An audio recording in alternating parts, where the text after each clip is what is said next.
Assalamualaikum warahmatullahi taala wabarakatuh. Waalaikumsalam.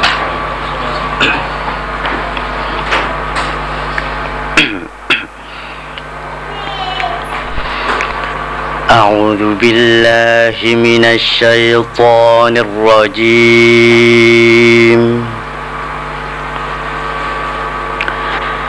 Bismillahirrahmanirrahim.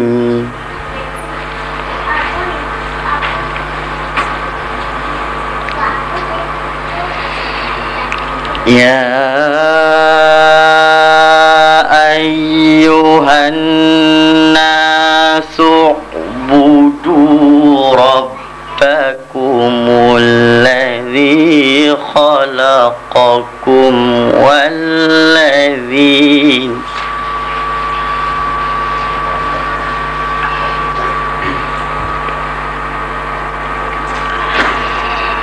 الذي خلقكم والذين من قبلكم لعلكم تتقون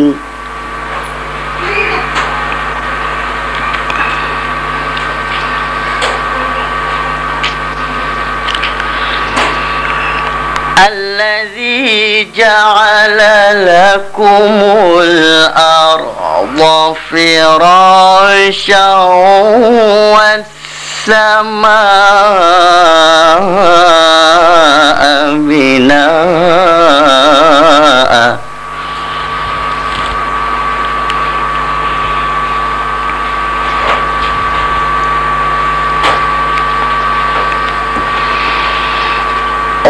وأنزل من السماء ماء فأخرج به من الثمرات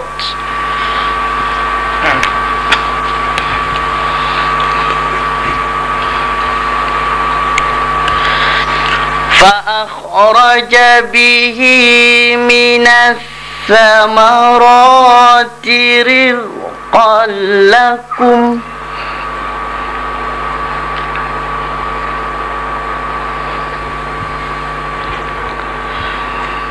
فلا تجعلوا لله أندادا وأنتم تعلمون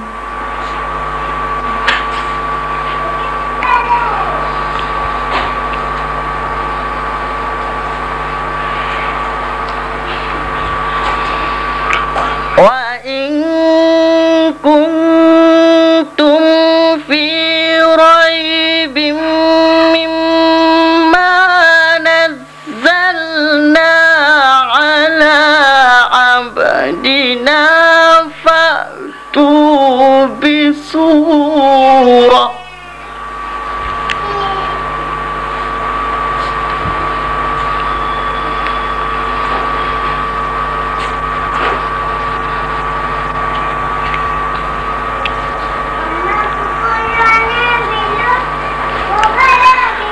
على عبدنا فأتوا بسورة من مثله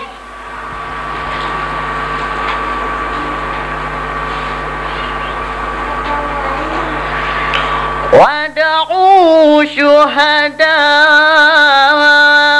شهداءكم من دون الله إن كنتم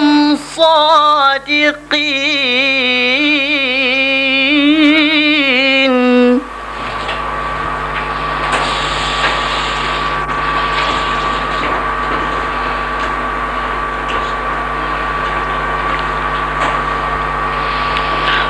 فإن لم تفعلوا ولن تفعلوا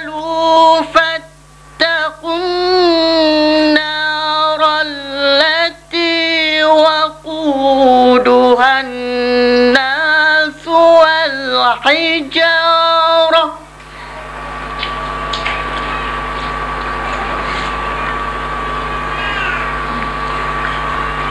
أعدت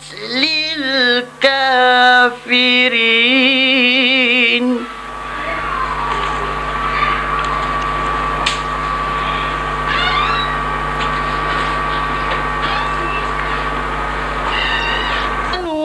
وعملوا الصالحات أن لهم جنات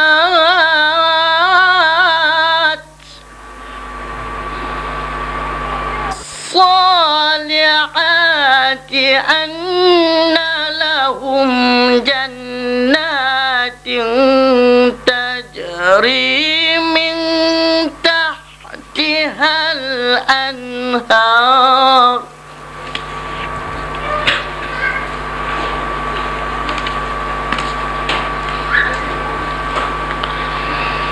كلما رزقوا منها من ثمرة رزقا قالوا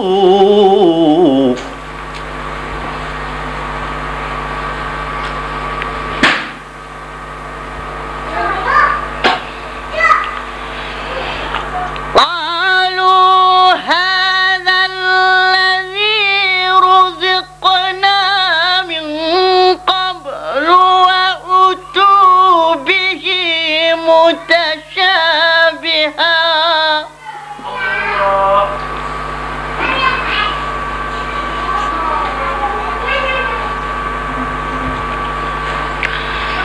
ولهم فيها أزواج مطهرة الله صل عليه وهم فيها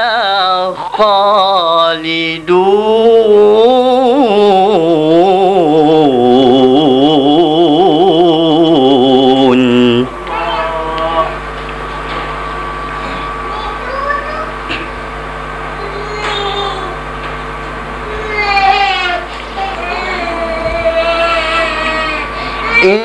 إن الله لا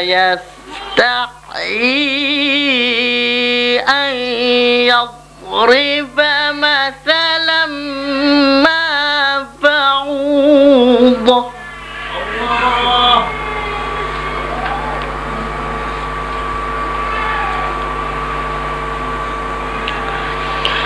أن يضرب مثلا ما بعوضة فما فوقها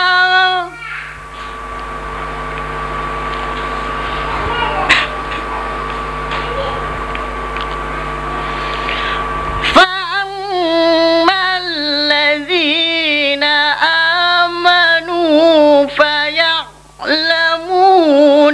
أنه الحق من ربهم اللهم صل وسلم وبارك عليه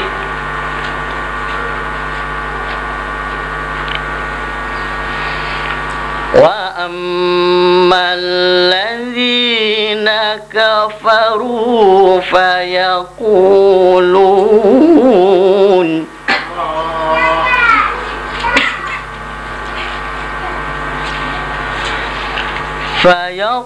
فيقولون ماذا أراد الله بهذا مثلا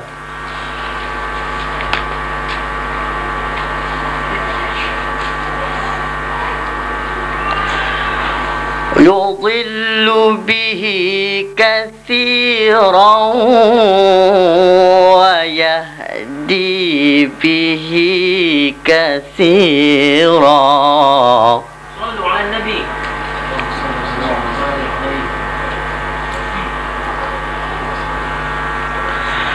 وما يضل به إلا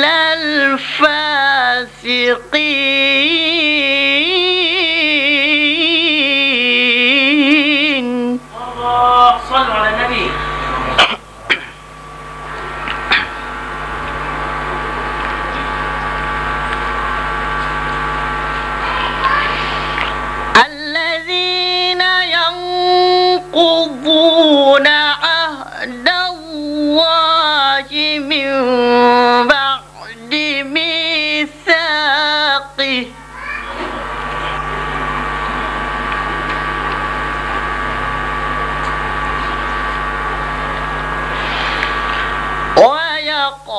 ويقطعون ما أمر الله به أن يوصل ويفسدون في الأرض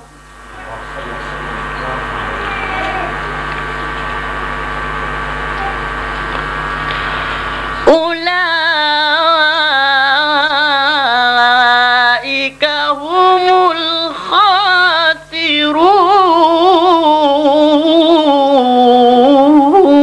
الخاسرون.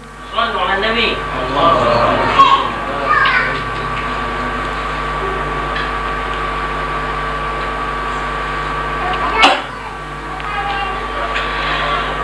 كيف تكفرون بالله وكنتم أمواتا فأحياكم ثم يميتكم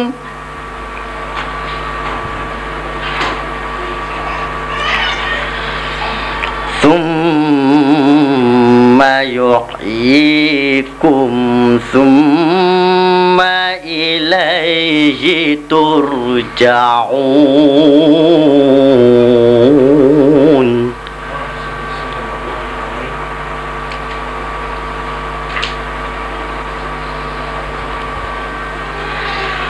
هو الذي خلق لكم ما في الأرض جميعا ثم استوى إلى السماء.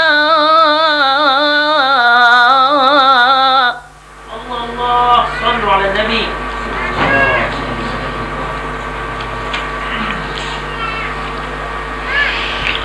ثم استوى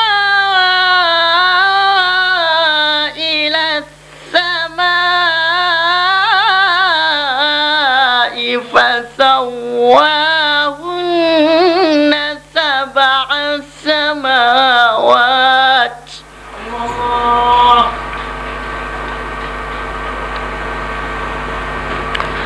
وهو بكل شيء عليم.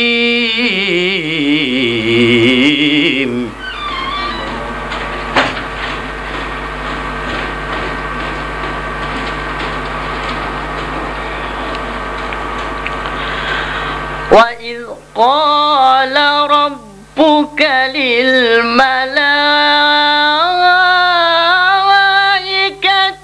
إني جاعل في الأرض خليفة صلى وسلم وبارك عليه.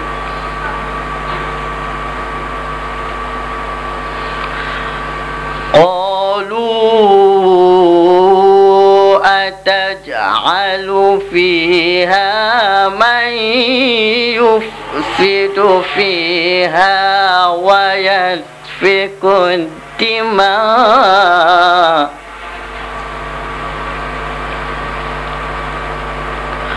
ونحن نسبح بحمدك ونقدس لك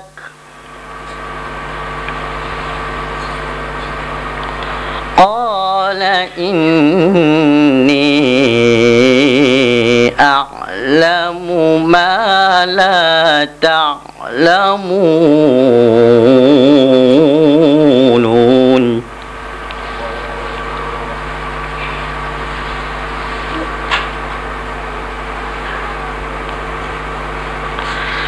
وعلم آدم الأسماء كلها ثم عرضهم على الملائكة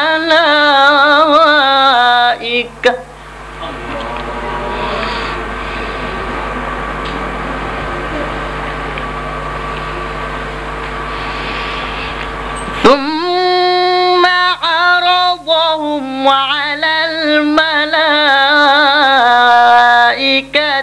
فقال أنبئوني بأسماء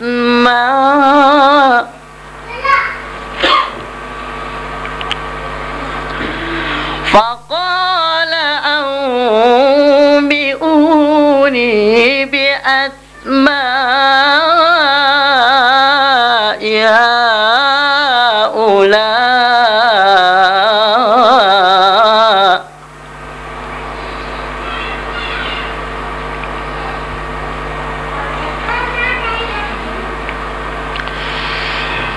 فقال أنبئوني بأسماء هؤلاء إن كنتم صادقين. السلام عليكم ورحمة الله وبركاته.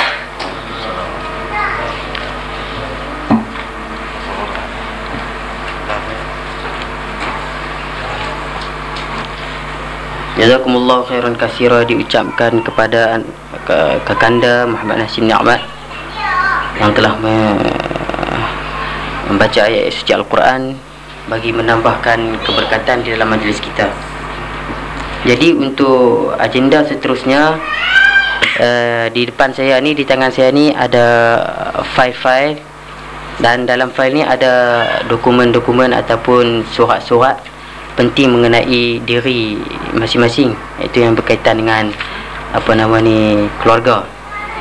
Jadi bersama dengan surat-surat penting ni ada juga dengan surat kosong untuk kita buat catatan apabila ayahanda kita mengucapkan ataupun menyampaikan amanat kepada kita sebentar lagi. Jadi saya tak mau nak memanjang, nak membuang masa. Saya akan menyerahkan file yang berkenaan. Jadi minta seorang wakil untuk ambil file ni untuk diserahkan kepada semua.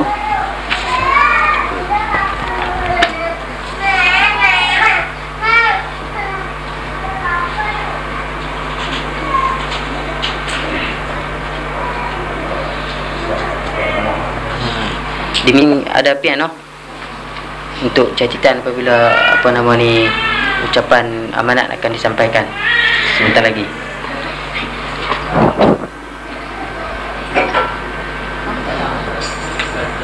Anak ni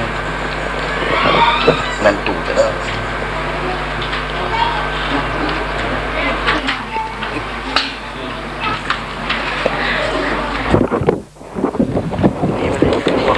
Abang bagi dia. Tak boleh kita bagi balik abang. Bagi Faiz.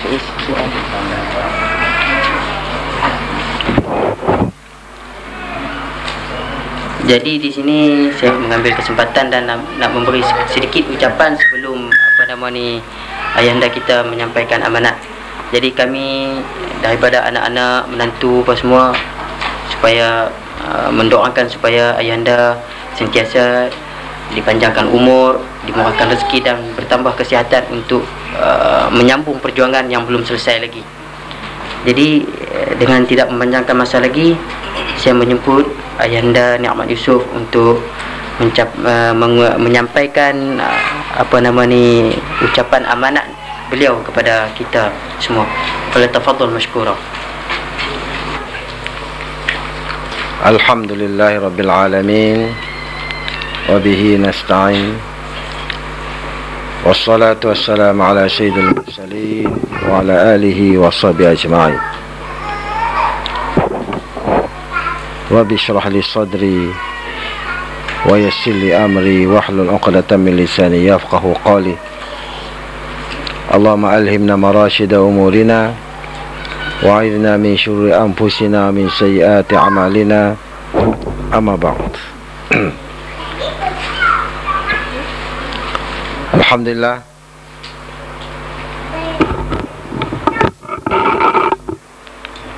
pertama-tama marilah kita panjatkan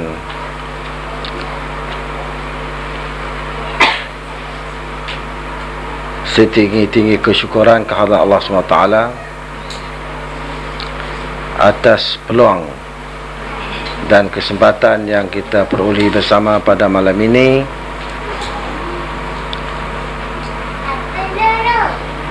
untuk sama-sama ayahanda sendiri dan anak-anak semua dapat meraihkan hari ulang tahun kelahiran ayahanda sendiri yang ke-63 kalau ikut tahun Masihi, dan kalau ikut tahun Hijri hanya barangkali tidak sampai 20 hari lagi akan genaplah usia ayahanda ke-55 tahun kalau ikut Hijri. Jadi mengenangkan ini, ayahanda merasakan bahawa sempadan usia abah sudah pun barangkali melebihi daripada umur atau usia baginda Nabi kita Muhammad sallallahu alaihi wasallam sendiri.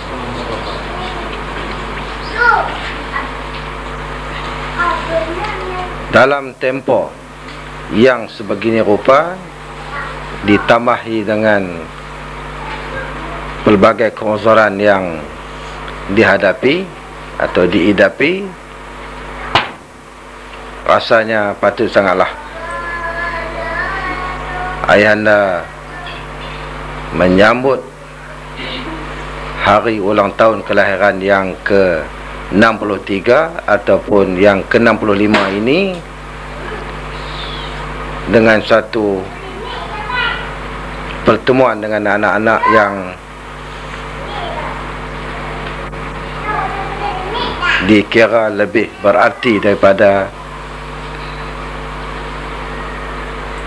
sambutan ataupun memperingati ulang tahun kelahiran yang lalu.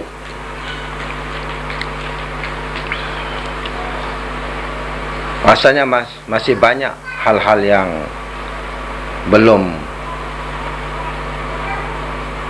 abah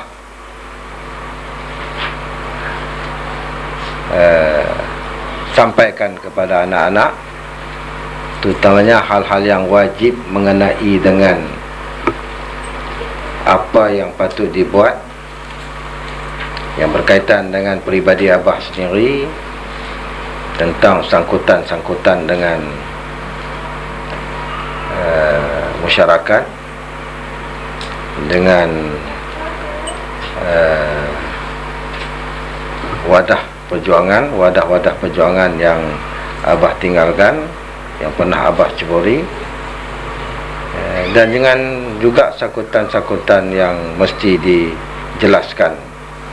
Barangkali jika tidak sempat dalam hayat abah, artinya anak-anak diminta tolong dapat menjelaskannya nanti.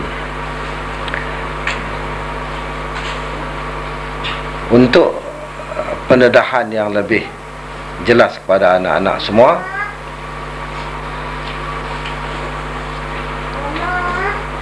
abah telah dilahirkan di dalam suasana yang penuh dengan kekalutan ataupun kegawatan perang. Di suasana perang, walaupun bukan masa kelahiran abah, tetapi dalam usia yang tersangat muda, baru umur setahun atau 2 tahun,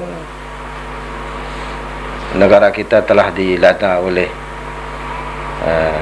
serangan dan pengumuman daripada tentera Jepun, dan akhirnya negara kita berada dalam penjajahan selama lebih daripada 5 tahun. Dan suasana perang itu dapat dilihat dengan jelas masa umur ayahanda masih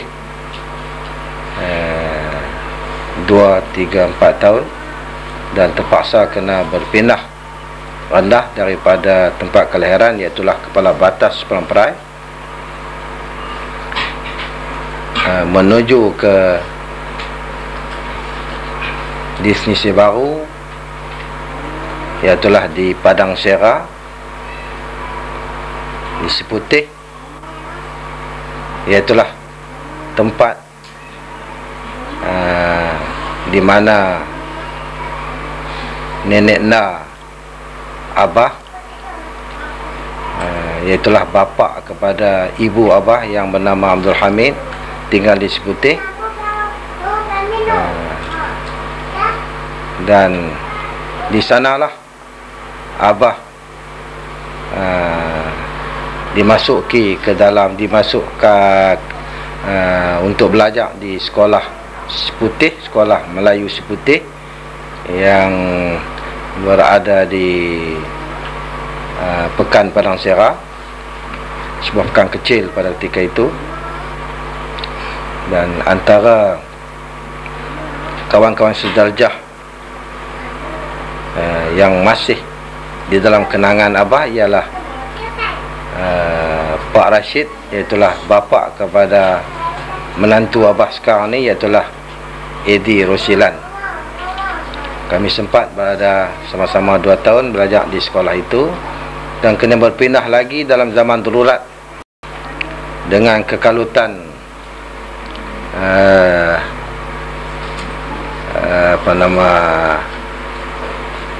ancaman komunis pada ketika itu di Kubur Panjang, dan ayahanda sempat menyambung pelajaran di sekolah Melayu Gajah Mati yang ada di Pokok Senar sekarang ini, yang dikenal dengan sebagai sekolah sekarang ini dengan sekolah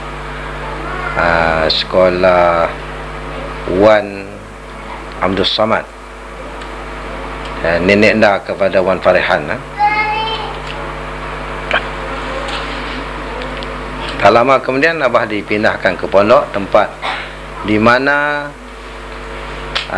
tata ataupun ayahanda kepada Abah sendiri mengajak memimpin pondok Kubur Panjang mengganti almarhum, tapi masa itu dia masih hidup, Tuan Guru Haji Husin, yang juga sebagai guru kepada Abah. Semasa di Padang Sera, tata ataupun ayah kepada Abah sempat meneroka sebuah pondok yang dikenal sekarang dengan sekolah Madrasah Nahdah, yang kemudiannya dipimpin oleh almarhum Tuan Guru Haji Tajuddin. Sekolah itu tata ataupun ayah kepada Abah telah menerokai bersama-sama dengan sahabatnya Ali Bistamam, Tuan Ustaz Ali Bistamam yang terkenal di Padang Sera, berasal daripada Medan, dan kemudiannya menjadi bisan kepada Tuan Guru Haji almarhum Tuan Guru Haji Yahya Junaid. Dan penerokan itu mendapat dukungan yang cukup menggalakkan daripada ketua-ketua karya, tuan-tuan imam, ketua pengulu, termasuklah Tok Pengulu Mukim iaitulah almarhum kita kenal sebagai Pak Ngahlah. Kemudian Tuan Guru Haji Mak Nor, Imam Masjid Seputih, Tuan Guru Haji Tuan Haji Osman, Imam Masjid Meleleh,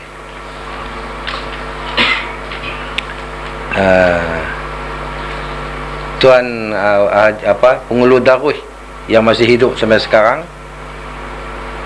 Inilah antara beberapa orang yang rasanya patut Abah rakamkan perjuangan ayah Abah sendiri di peringkat permulaan, yang kemudiannya perjuangan beliaulah yang mempengaruhi kehidupan Abah kemudiannya. Yang membentuk syakhsiah dan peribadi Abah kemudiannya adalah daripada perjuangan ayah Abah sendiri, iaitulah almarhum Ustaz Yusuf Said. Dan kita akan Al-Fatihah kepada beliau. Al-Fatihah.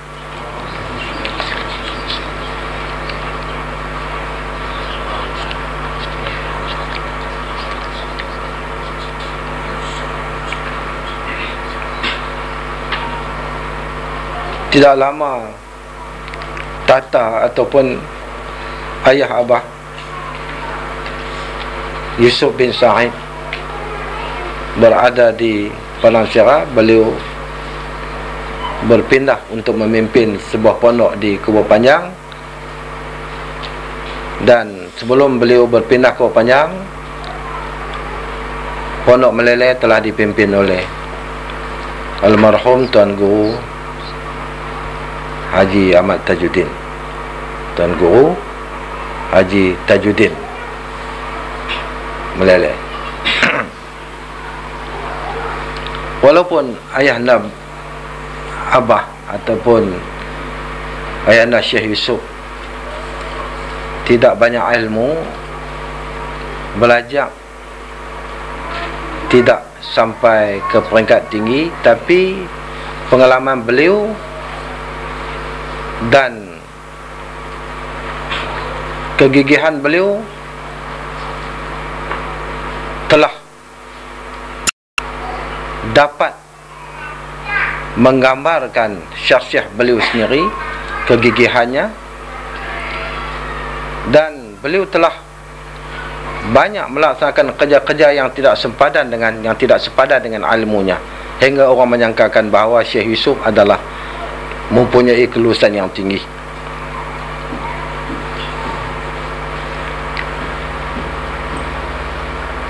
Kegigihan, keberanian, kecekapan,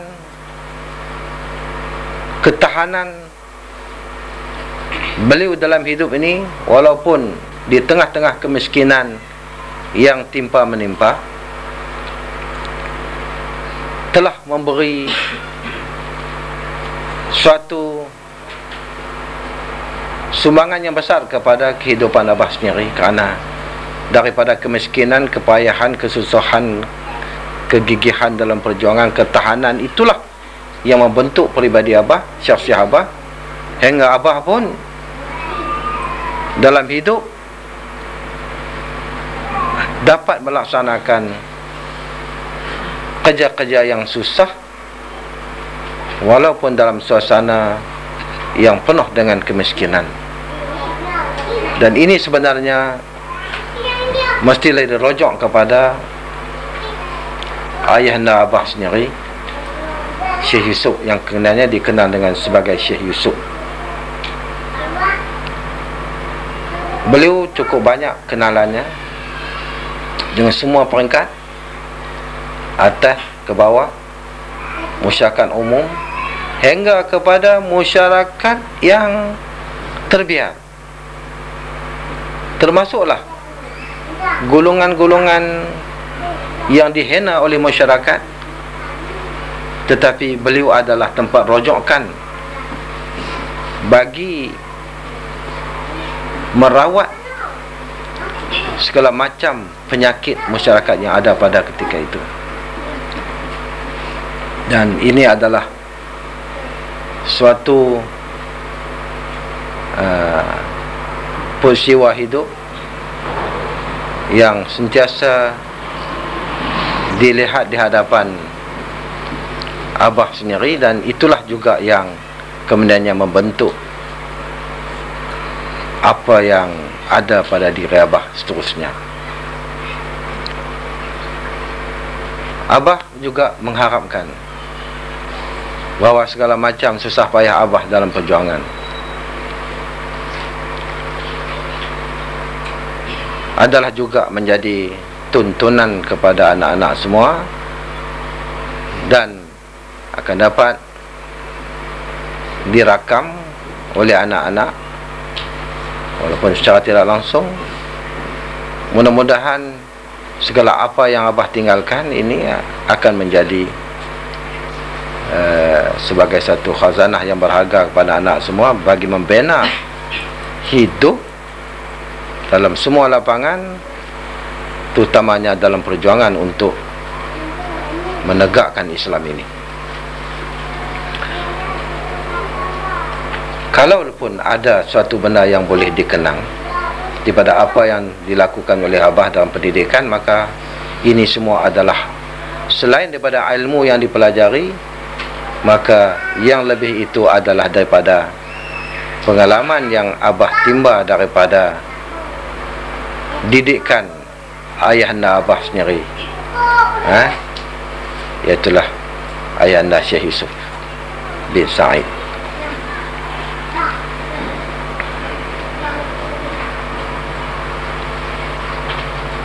Tentang pendidikan ini,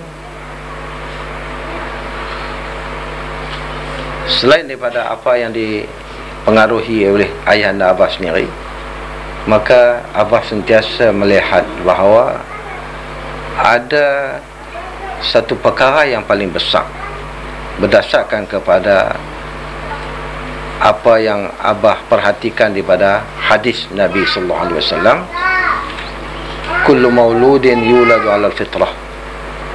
Setiap orang anak itu dilahirkan dalam keadaan fitrah, mana suci. Dalam lahir saja dari ke dunia ini, maka dia memang adalah suci, bersih dan tidak dicemari oleh perkara-perkara yang negatif dalam hidup ini.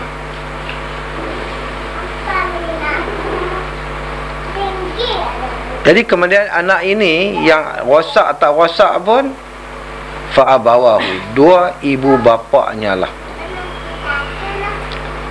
yuhawidani, sama ada nak meyahudikan dia, au yunasirani, atau nak menasranikan dia, ataupun au yumajisani, nak memajusikan dia. Dan ini, hadis ini cukup mempengaruhi pandangan hidup Abah. Oleh kerana itulah Abah daripada awal lagi rasa cukup bertanggungjawab untuk membina anak-anak. Cuma apa saja yang Abah lakukan adalah hasil daripada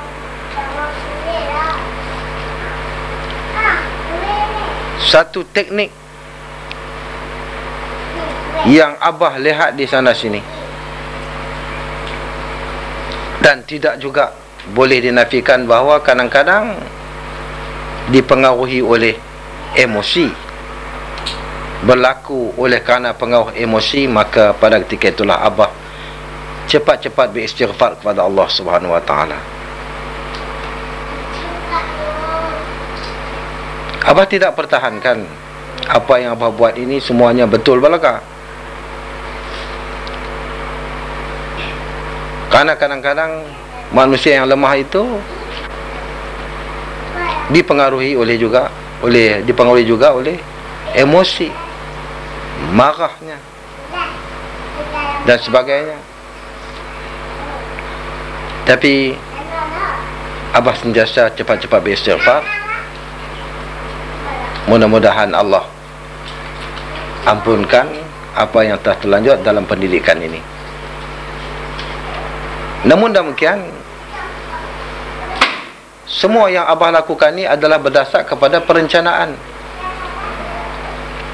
Abah tidaklah melakukan pendidikan ini berdasarkan kepada apa yang sempat. Kata orang ikut teradap dah. Abah merancang demi untuk keselamatan anak-anak semua, untuk melahirkan suatu generasi anak-anak yang berbahagia, anak-anak yang soleh, anak-anak Abah. Tapi Abah meneroka sistem pendidikan yang menjaminkan itu menerusi wadah-wadah di mana Abah cubur di dalamnya, terutamanya wadah ABIM, Angkatan Belia Islam Malaysia ini. Abah jadikan sebagai suatu wadah yang dapat Abah gunakannya untuk menerapkan satu sistem pendidikan yang bukan saja boleh menyelamatkan orang lain, tapi membentuk satu suasana, satu environment di mana anak-anak Abah berada di dalamnya. Karena Abah tahu Abah tidak akan mampu untuk mendidik anak-anak tanpa suasana yang bersih. Karena dua ibu bapa yang disebut dalam hadis tadi ini untuk menyahudikan anak-anaknya, ataupun mencucikan anaknya, ataupun mensunyikan anak, ataupun merosakkan anak jadi apa sekalipun, yang pertama sekali adalah bukan saja dua ibu bapa, tapi suasana yang ada dalam rumah tangga itu, suasana yang ada dalam kampung, suasana yang ada dalam masyarakat.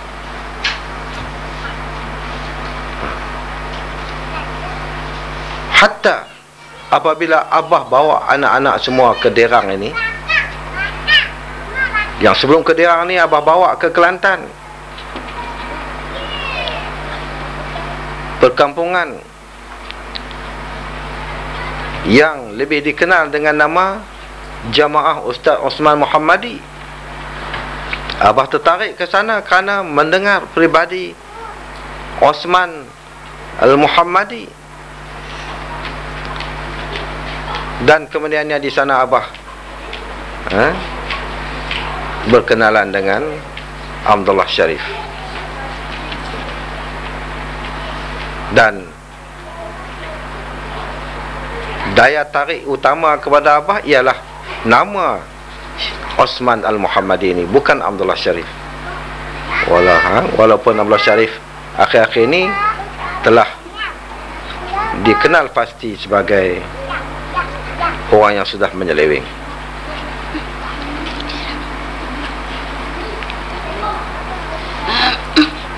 Apa nama? Abdullah Sharif, bukan Osman Madinah. Abdullah Sharif sudah menyeleweng. Minta maaf. Dan akhirnya minta maaf ni apa sebut nama apa tadi? Betul lah, betul Abdullah Sharif lah. Dan akhirnya dengan kerana tertarik dengan perjuangan dan pendidikan Osman Muhammadi, Abah terus memenang anaknya untuk menjadi menantu Abah, kerana muasyarah yang baik adalah muasyarah dengan orang-orang yang berilmu.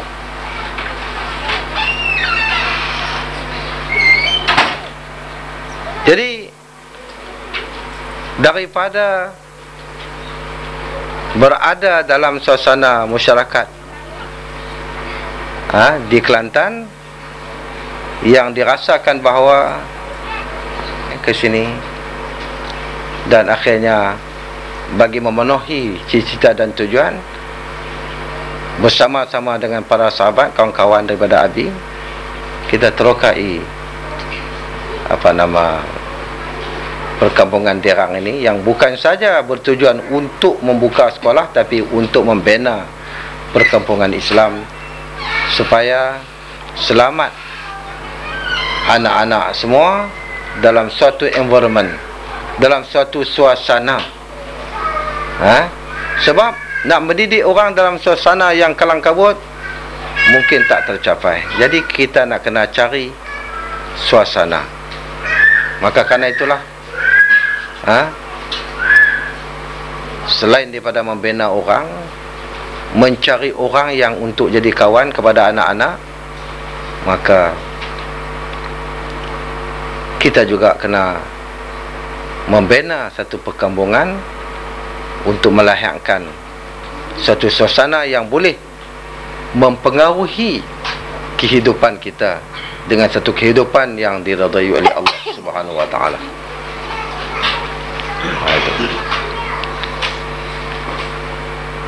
Oleh kerana itulah sudah 20 tahun lebih meneroka dirang ini, maka bukan saja sebahagian besar anak-anak Abah mendapat manfaat, tetapi juga masyarakat di sekitarnya jauh dan dekat.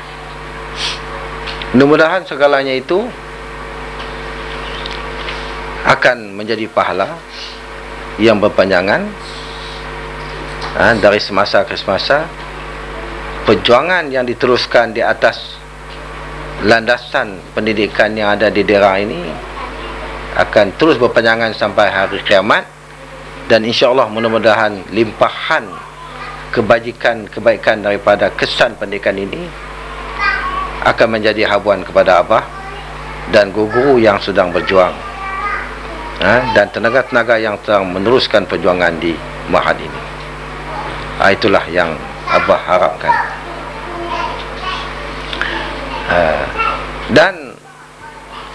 Dan kalau juga di samping penerusan pendidikan yang ada di daerah ini, Abah juga mengharapkan bahawa anak-anak yang Abah didik ini dapat meneruskan kelangsungan daripada pendidikan ini, sama ada secara langsung atau tidak langsung. Selain pada anak-anak, maka sudah pastilah menantu-menantu yang turut menyumbang dalam apa bentuk sekalipun terhadap kelangsungan Ma'had ini. Jadi Abah telah diberitahu oleh banyak orang-orang yang berpengalaman dengan menyebut bahawa Ustaz jangan bimbang anak-anak Ustaz ni, kata. Sebahagian besar kami tengok anak-anak dan menantu ini mempunyai potensi yang cukup baik. Mereka tidak akan terselah kecuali apabila Abah sudah tidak ada. Selalunya banyak macam tu. Ulama-ulama besar pun macam tu. Yang cukup rasa bimbang terhadap peranan anak-anak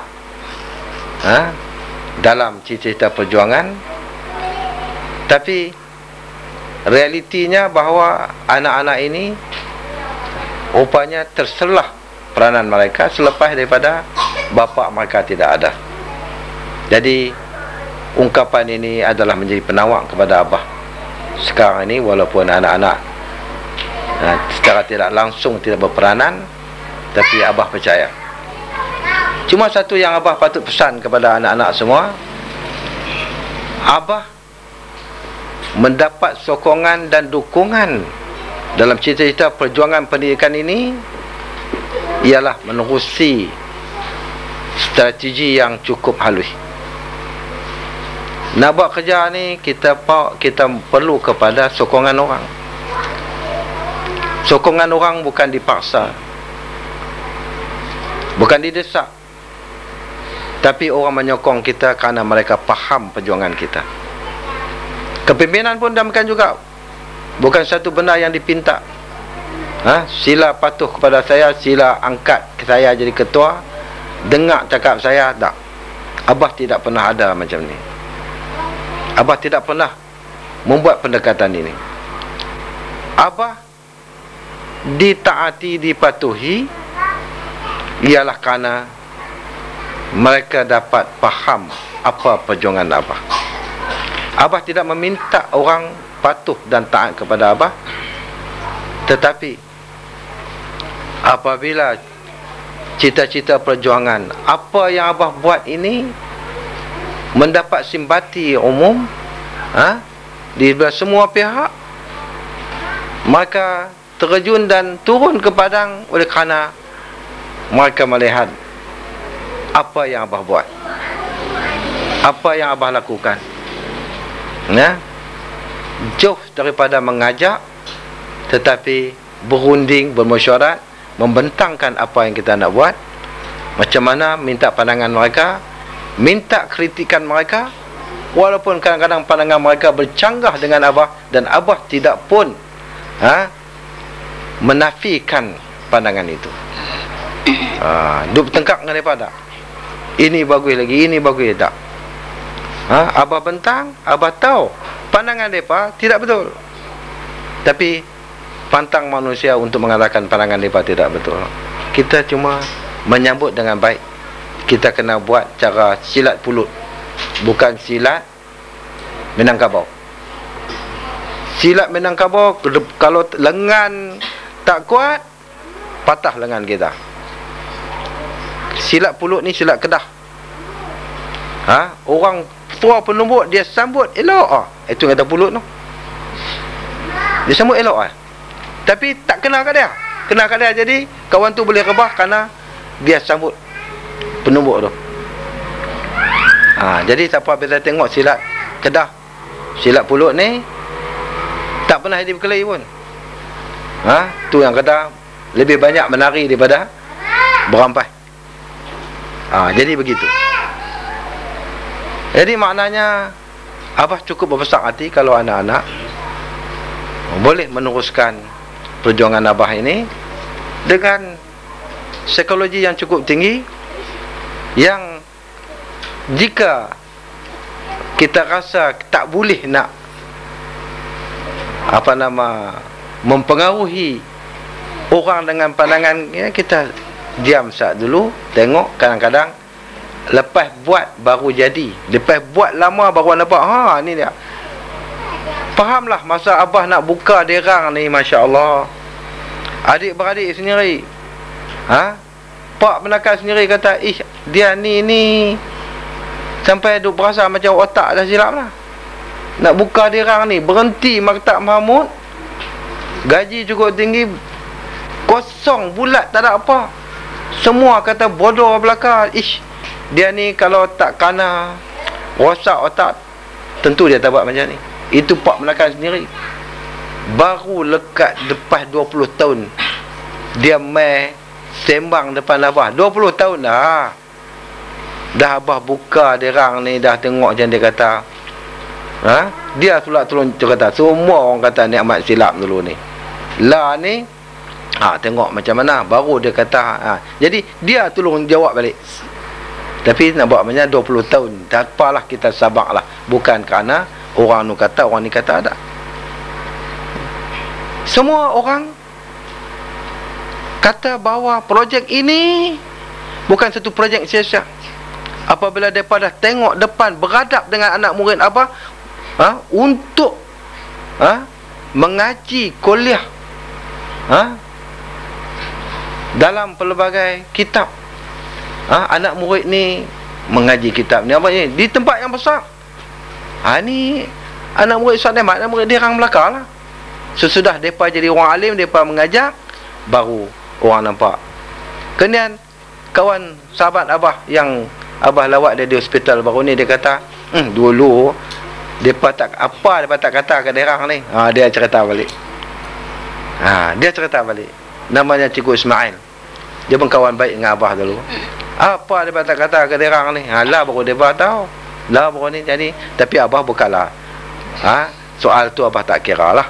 Apa caci celak ke, puji puja ke, dulu sekarang ke, Abah tak ambil kira. Tapi sekadar nak dedah pada anak-anak bahawa cita-cita perjuangan ini peringkat pertama memang orang nampak tak ada apa-apa. Jadi kita perlu gigih. Kerana percayalah, anak-anak yang sempat hidup merasa pahit maung Abah di pangkat mula, Abah tinggal kerja Abah dulu ni, dengan kerana nak buat satu benda yang besar macam ni, tentulah banyak kepayahan daripada hidup mewah, mai hidup dalam suasana yang serba tidak ada apa. Tapi yang masih ingat tahulah, kalau kata susah tu bangkali taklah sampai macam mana pun. Jadi oleh kerana itulah Abah harap bahawa walaupun perkara ini terutamanya dalam suasana orang menentang SAR atau Sekolah Agama Rakyat sekarang ni, Mahat Tarbiyah Samiah ni tak bersakit, belum sakit apa-apa lagi. Kerana dia memang duduk pernah diajak untuk derita, untuk susah, untuk payah. Apabila ditarik bantuan sana sini, kita tidak ada masalah apa. Dan kita memiliki guru-guru tenaga pelajar yang sesungguhnya tahu kadar diri, tahu matlamat pendidikan, tahu apa yang mereka nak buat, dan sedanglah bahawa kehadiran mereka di sini bukanlah untuk menauk ataupun untuk mendapat kemewahan, tapi mai di sini untuk berjuang.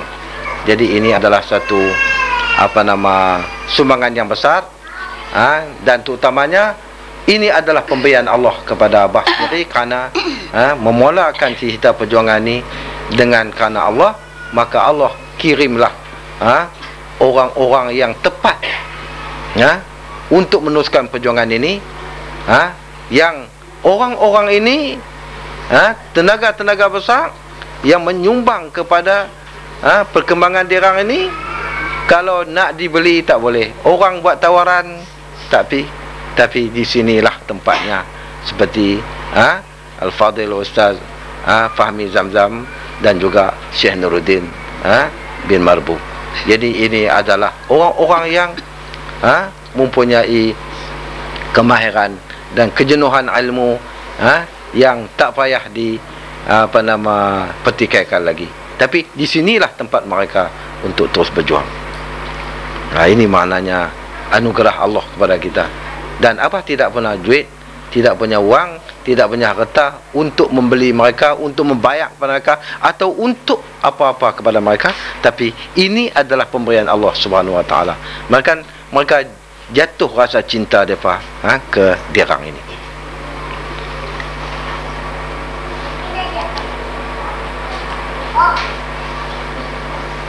Kemudian yang kedua yang Abah nak cuba utarakan sini ialah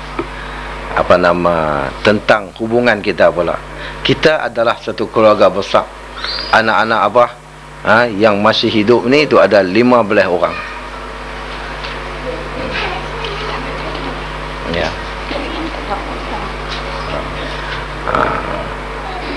36 orang. Semua tengah-tengah. Kalau hak sekali dengan Abah lah, hak yang umur Abah ni semua kawan-kawan dah. Abang berapa cucu? Tanya dia dulu. Abang anda dulu. Dia kata, oh saya 25. Oh, bunyi tu hebat macam tak ting lah. Dengar. Enta pula apa? 36. Betul ke tu? Jadi maknanya tak ada lagi lah sebelum ni orang kawan-kawan yang sebaya dengan Abah. Hak yang umur lebih tak mau cakap. Hak yang sebaya dengan Abah, inilah. Maknanya dengan kerana jumlah yang banyak ni, Abah dah duk bilang dah bahawa 15 orang anak, 36 cucu. Kalau semua ni pakat duk hadiah tiap-tiap hari, suatu qul wallah pun rasa Masya Allah lah. Jadi Tata punya style hidupnya. Dia kata, tu saya buat apa kat Pak. Dia kata, kami bahasakan Pak ya. Orang dulu ni Pak cukup hebat lah. Tu saya buat apa kat Pak. Tiga qul wallah sudah dia ada kat Pak. Tiap-tiap kali nak tidur, 3 kali qul wallah. Jadi 3 kali qul wallah ni, kalau terlupa lah satu malam ni, kira hutang, bayar balik. 6. Jadi 3 pula malam yang berikutnya 6 maknanya. Jadi abah pun kalau ini yang diajak oleh tata ke abah, jadi itulah juga yang abah mintakan kepada semua anak-anak. Semua anak-anak baca qul huwallah. Masa yang mudah nak baca qul huwallah ni masa tidur. Masa lingkup sebab gaya nak bismillah, bismillah dengan 3 qul huwallah ke abah. Kalau terlupa ganti malam esok. Ini wajib kepada anak-anak ke abah. Abah takut tanya terlupa. Dulu abah pesan lah, takut terlupa lagi.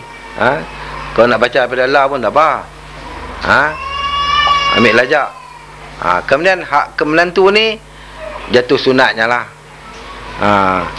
Tolonglah baca ke abah 3 kali qul huwallah sebelum tidur, hadiah. Sunat sajalah, abah tak pakai wajib lah.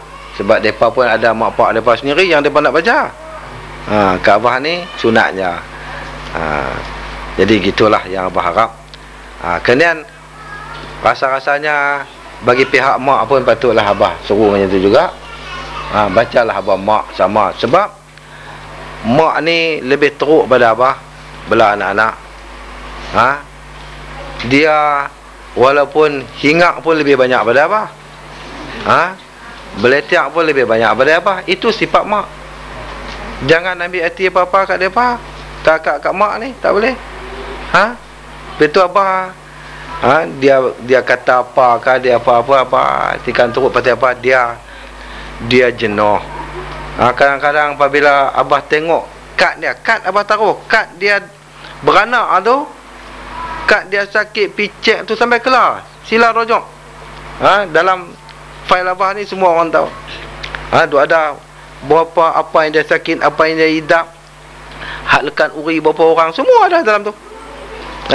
Ini patut anak-anak mau kenang. Mau kenang. Jadi hargai mak tu lebih pada abah tak cemburu sikit pun. Kerana mak lah lebih teruk pada orang lain. Dia lebih teruk pada orang lain. Dan kan juga kalau ada apa-apa sikit sebanyak gitu-gini, itu sifat mak di mana pun. Mak mana pun macam tu. Tapi abah tak mau cerita lah apa dia benar. Passion mak ni, mak mana pun macam tu. Jadi cerita-cerita lah tu, pakai faham sendiri lah. Mak mana pun macam tu. Pergi carilah, periksa mak mana pun. Kalau ada apa-apa nak komplain apa-apa, pergi carilah. Tapi abah minta bahawa penghargaan kat mak tu lebih banyak pada abah pun tak apa. Lebih banyak pada abah pun tak apa. Kerana dialah yang menanggung segala kesusahan, fizikalnya dan segala-galanya. Abah ni, abang betul lah. tak ada benda kalau segi dengan anak-anak ni, jaga anak-anak masa kecil lah, kan bila besar. Masa kecil ni tak ada benda yang nak buh mereka.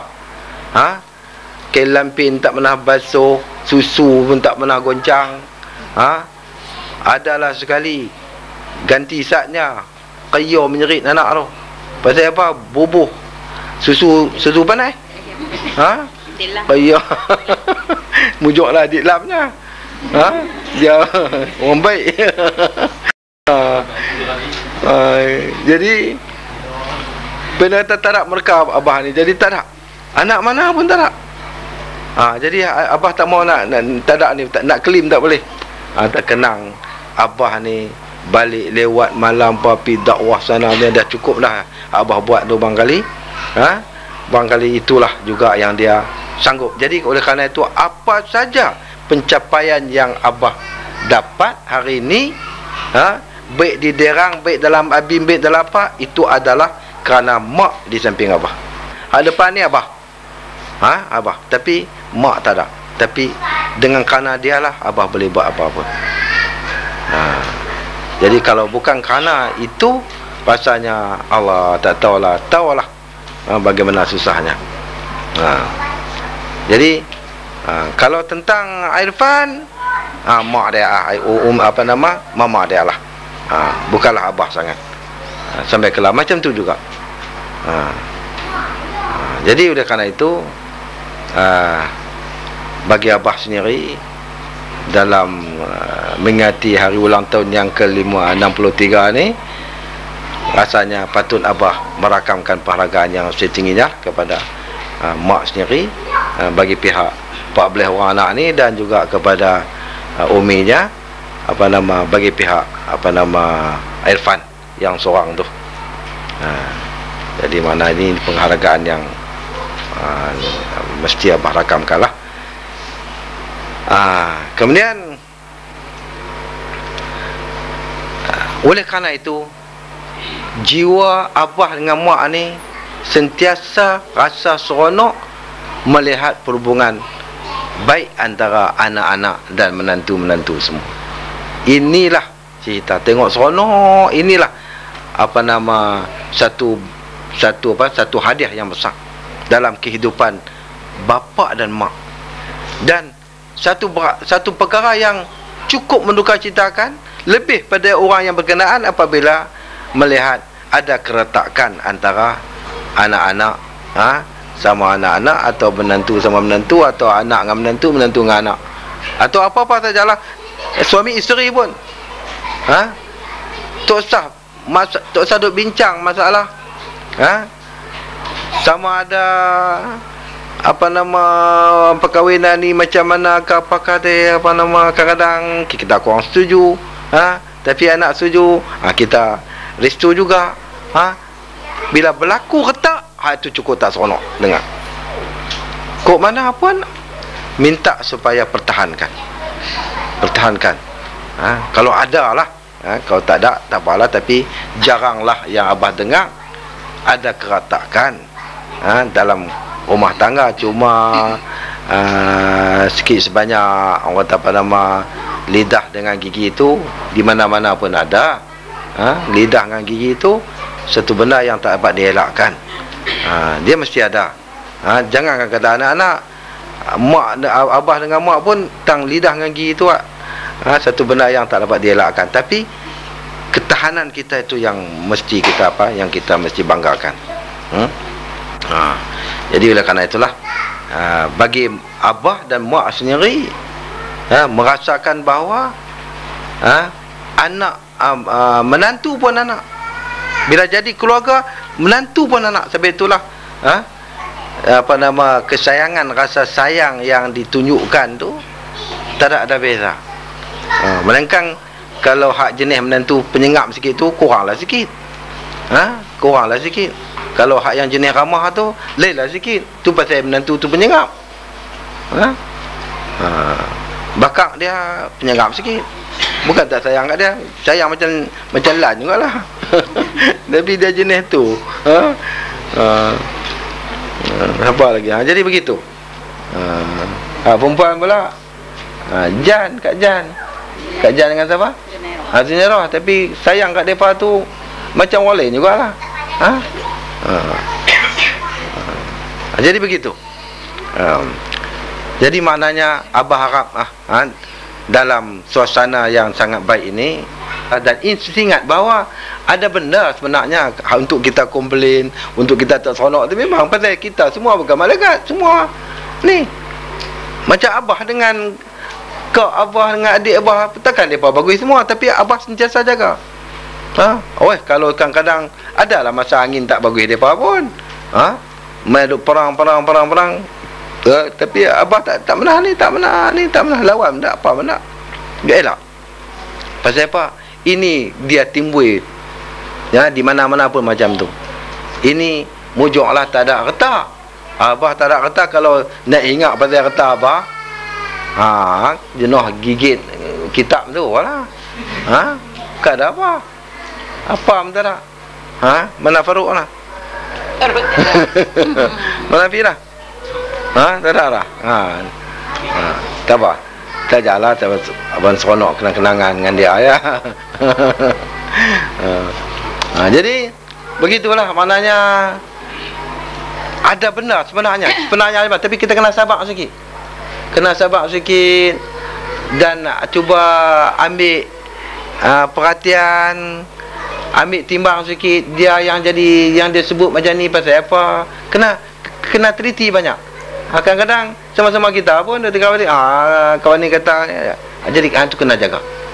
Kena ambil timbang banyak. Dia yang berkeadaan macam tu kadang-kadang oleh suasana yang ada di sekitar dia apa, macam-macam lah. Manusia ni dia punya suasana tu mempengaruhi banyak perasaan.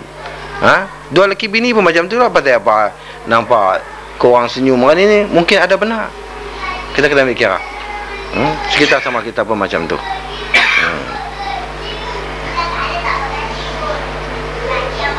Dan ingatlah bahawa Abah cukup berbanggalah anak-anak semua kalau boleh